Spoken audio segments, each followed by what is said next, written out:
الحمد لله وكفى وسلام على عباده الذين اصطفى أما بعد أعوذ بالله من الشيطان الرجيم بسم الله الرحمن الرحيم وأنتم الأعلون إن كنتم مؤمنين صدق الله العظيم جب بھی اہل چمن کو ضرورت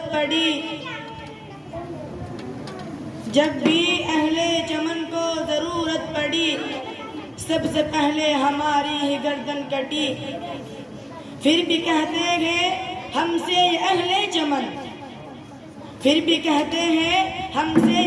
چمن یہ چمن ہمارا ہے تمہارا نہیں عزت مآب اساتذہ کرام طلبہ و طالبات اور اس تقریب میں موجود معزز سامعین کرام السلام علیکم ورحمۃ اللہ وبرکاتہ۔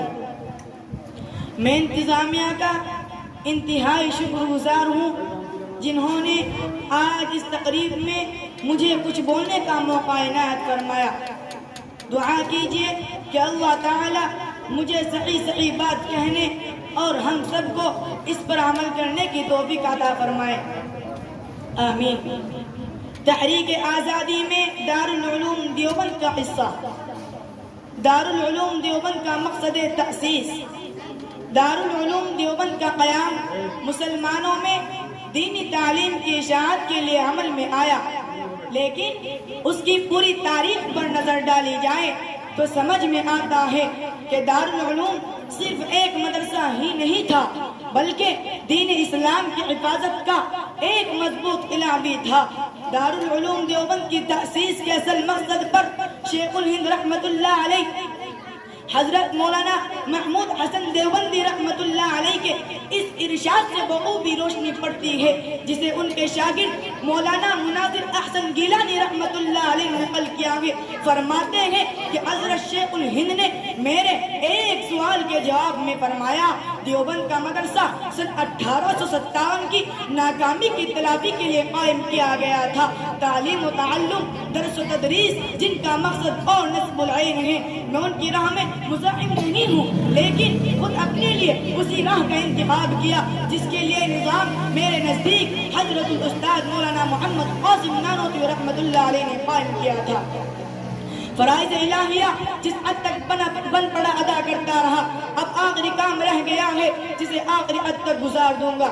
اس سے معلوم ہوا کہ دارالعلوم دیوبند کا مقصد ایسے رجال کا تیار کرنا تھا جو ایک طرف علوم دینیہ میں پختہ کار ہو اور دوسری طرف اس کام کو پائے تکمیل تک پہنچائے جو اکابرین دیوبند نے سن 1857 میں جس نے تکمیل چھوڑ دیا تھا۔ وہ کام کیا تھا؟ ناکامی کے لفظ سے اس کی پوری وضاحت ہوتی ہے۔ وہ کام تھا غیر ملکی استعماریت پسندوں یعنی انگریزوں کو ارض و وطن سے باہر نکال کر ملک کو آزاد کرانا۔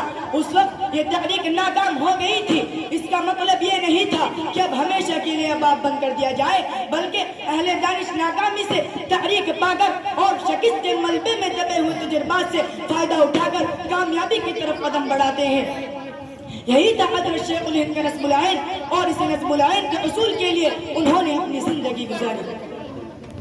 سن 1857 کی ناکامی، اکابرین دیوبند نے دارالعلوم کے قیام سے 10 سال پہلے انگریزوں کے ساتھ جو جنگ لڑی اسے انگریز غدر اور بغاوت کہتے ہیں، مگر حقیقت میں انگریزوں کے خلاف یہ ایک مسلح جنگ تھی جو حضرت سید احمد شہید رحمت اللہ علیہ اور حضرت شاہ اسماعیل شہید رحمت اللہ علیہ کے چھوڑے ہوئے کام کی تکمیل کے لیے لڑی گئی۔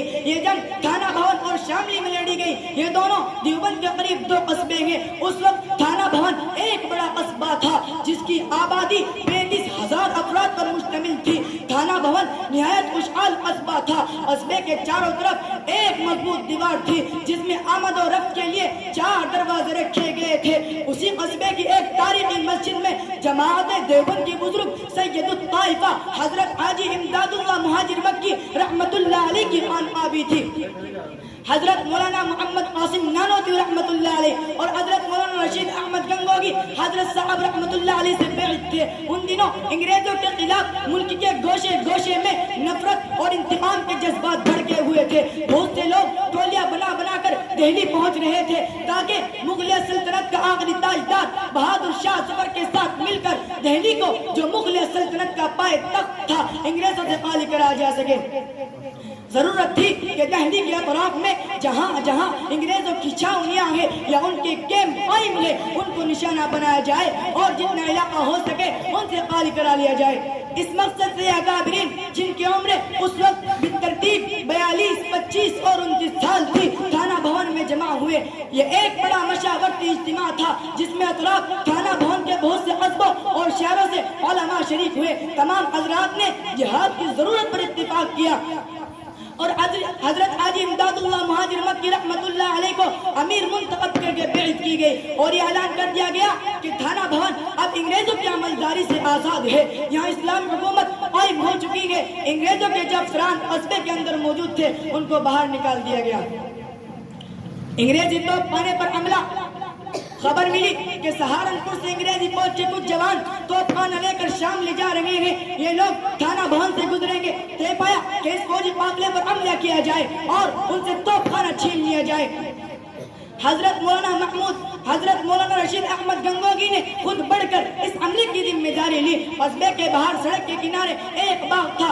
طے پایا کہ کچھ مجاہدین حضرت گنگوگی رحمت اللہ علیہ کی قیادت میں باغ کے اندر چھپ جائے اور جس وقت رات کو فوج کا قافلہ باغ کے سامنے سے گزرے بندوقوں کے فائر کھول دیے جائے. چنانچہ ایسا ہی ہوا. جس وقت توپ خانہ لے کر انگریزی فوج کا ایک دستہ باغ کے سامنے پہنچا حضرت گنگوگی رحمت اللہ علیہ نے اشارہ کیا. اسی وقت سب لوگوں نے اپنی اپنی بندوقوں سے گولی چلا دی. بیک وقت اتنی گولیاں چلنے سے قافلے میں بھگدڑ مچ گئی. کچھ فوجی مارے گئے. کچھ جوان سراسیمہ ہو کر ادھر ادھر بھاگنے لگے. جس کو جدھر موقع ملا وہ ادھر سے فرار ہو گیا. توپ خانہ وہیں رہ گیا. بعد میں مجاہدین اسے گھسیٹتے ہوئے لائے اور خانقاہ کے سامنے ڈال دیا. مارکہ شاملی کا انجام ٹھیک اسی دن جس دن حضرت حافظ محمد ضامر رحمت اللہ علیہ نے شاملی کے میدان میں جام شہادت نوش کیا. انگریزی فوجیں لال قلعہ میں داخل ہو گئی. جو علامتی شہنشاہیت بہادر شاہ ظفر کی شکل میں باقی تھی وہ بھی دم توڑ گئی. عاشقان وطن اپنی جان دے گے, عاشقان وطن اپنی جان دے گے, عظمتوں کا ہمیں آسمان دے گے. ہر غلامی کی زنجیر توڑ کر, ہر غلامی کی زنجیر توڑ کر ہم کو آزاد ہندوستان دے گئے. وآخر دعوانا ان الحمدللہ رب العالمین. ماشاءاللہ الحمدللہ.